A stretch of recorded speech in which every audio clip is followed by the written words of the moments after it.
Hi all, welcome back. അപ്പോൾ ഇന്നത്തെ നമ്മുടെ റെസിപ്പി തേങ്ങയും ചോറും ഒന്നും ചേർക്കാതെ ഈസി ആയിട്ട് ഉണ്ടാക്കാൻ പറ്റുന്ന ഒരു വെള്ളപ്പത്തിൻ്റെ റെസിപ്പിയാണ് കേട്ടോ. അപ്പോൾ നമുക്കിത് എങ്ങനെയാണ് തയ്യാറാക്കുക എന്നുള്ളതൊന്ന് നോക്കാം. അപ്പോൾ വീഡിയോയിലേക്ക് പോകുന്നതിന് മുമ്പ് നിങ്ങൾ ആദ്യമായിട്ടാണ് ഈ ചാനൽ കാണുന്നതെന്നുണ്ടെങ്കിൽ സബ്സ്ക്രൈബ് ചെയ്തിട്ടില്ലാത്തവരാണെങ്കിൽ ഒന്ന് സബ്സ്ക്രൈബും കൂടെ ചെയ്യണേ. അപ്പോൾ നമ്മുടെ അപ്പം തയ്യാറാക്കാൻ വേണ്ടിയിട്ട് ഞാനിവിടെ 1 കപ്പ് പച്ചരി നന്നായിട്ട് ഒരു 3-4 മണിക്കൂർ കുതിർത്ത് കഴുകി ഊറ്റി വെച്ചിട്ടുണ്ട്. ഇനി നമുക്കിത് അരച്ചെടുക്കാൻ വേണ്ടിയിട്ട് മിക്സിയുടെ ജാറിലേക്ക് ഇട്ട് കൊടുക്കാം.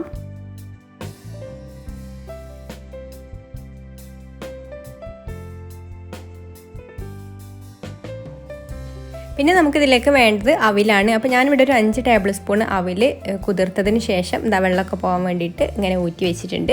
ഇനി ഇതും കൂടെ നമുക്ക് അരിയിലേക്ക് ചേർത്ത് കൊടുക്കാം.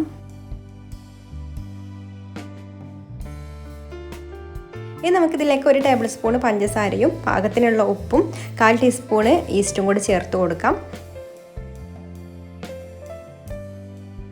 മാവ് പൊങ്ങാൻ വെക്കാൻ കൂടുതൽ ടൈം ഇല്ലെങ്കിൽ 1/2 ടീസ്പൂൺ വരെ ഈസ്റ്റ് ചേർത്ത് കൊടുക്കാം കേട്ടോ. ഞാനിപ്പോൾ തലേന്ന് രാത്രിയാണ് അരച്ച് വെക്കുന്നത്. പിറ്റേ ദിവസം രാവിലെ ഉണ്ടാക്കാനുള്ള അപ്പാണിത്. അപ്പോൾ 1/4 ടീസ്പൂൺ ഈസ്റ്റിന് മതി. ഇനി ഇതിലേക്ക് പാകത്തിനുള്ള വെള്ളം കൂടി ഒഴിച്ച് കൊടുത്തിട്ട് നന്നായിട്ടൊന്ന് അരച്ചെടുക്കാം.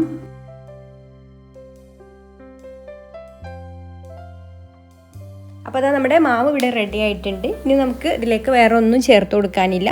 ഉപ്പും പഞ്ചസാരയൊക്കെ ആദ്യം തന്നെ ചേർത്ത് കൊടുത്തത് കാരണം, അടിച്ചെടുത്ത സമയത്ത് തന്നെ ചേർത്ത് കൊടുത്തത് കാരണം, പിന്നെ ചുടുന്ന സമയത്ത് ഇതിലേക്കൊന്നും ചേർത്ത് കൊടുക്കേണ്ട ആവശ്യമില്ല. ഇനി ഇത് ഇങ്ങനെ തന്നെ അടച്ചു വെച്ചിട്ട് നമുക്ക് റെസ്റ്റ് ചെയ്യാൻ വേണ്ടിയിട്ട് വെക്കാം. അപ്പോൾ ഞാൻ പറഞ്ഞല്ലോ 10 മണിയൊക്കെ ആയപ്പോഴാണ് അടിച്ചു വെച്ചിട്ടുള്ളത്. ഇനി രാവിലെ ഒരു 6 മണിയൊക്കെ ആകുമ്പോൾ എടുക്കാം.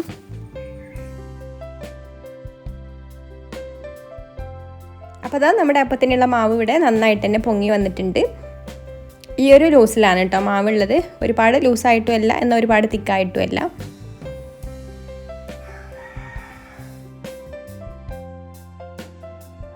അപ്പോൾ അതാ നമ്മുടെ അപ്പം ചുടാനുള്ള പാൻ ഇവിടെ നന്നായിട്ട് ചൂടായി വന്നിട്ടുണ്ട്. ഇനി നമുക്കിതിലേക്ക് മാവ് ഒഴിച്ചു കൊടുക്കാം. അപ്പോൾ നിങ്ങൾക്ക് ഈ വീഡിയോ കണ്ടിട്ട് ഇഷ്ടമാവുകയാണെന്നുണ്ടെങ്കിൽ ഒന്ന് ലൈക്ക് ചെയ്യാൻ മറക്കരുത്. പിന്നെ ഈ മാവ് ഒഴിച്ച് കഴിഞ്ഞിട്ട് പിന്നെ പരത്തി കൊടുക്കുന്നൊന്നുമില്ല കേട്ടോ. ഈ ഒരു ലൂസിലായതുകൊണ്ട് ഇത് ഇങ്ങനെ തന്നെ പരന്നോളും. ഇപ്പോൾ ഹൈ ഫ്ലെയിമിലാണ് കേട്ടോ വെച്ചിട്ടുള്ളത്. എന്നിട്ട് ഇതുപോലെ ചെറിയ ചെറിയ ഹോൾസൊക്കെ വരുന്ന സമയത്ത് നമുക്കിതൊന്ന് അടച്ച് വെക്കാം.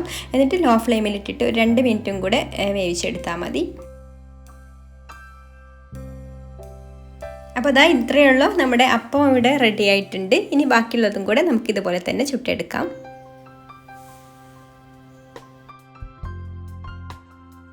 അപ്പോൾ മുഴുവൻ മാവും ഇതുപോലെ തന്നെ നമ്മൾ ഓരോന്നും ചുട്ടെടുത്തിട്ടുണ്ട്. അപ്പോൾ ഇനി മറ്റൊരു നല്ല റെസിപ്പിയുമായിട്ട് അടുത്ത വീഡിയോയിൽ കാണാം. Thank you for watching.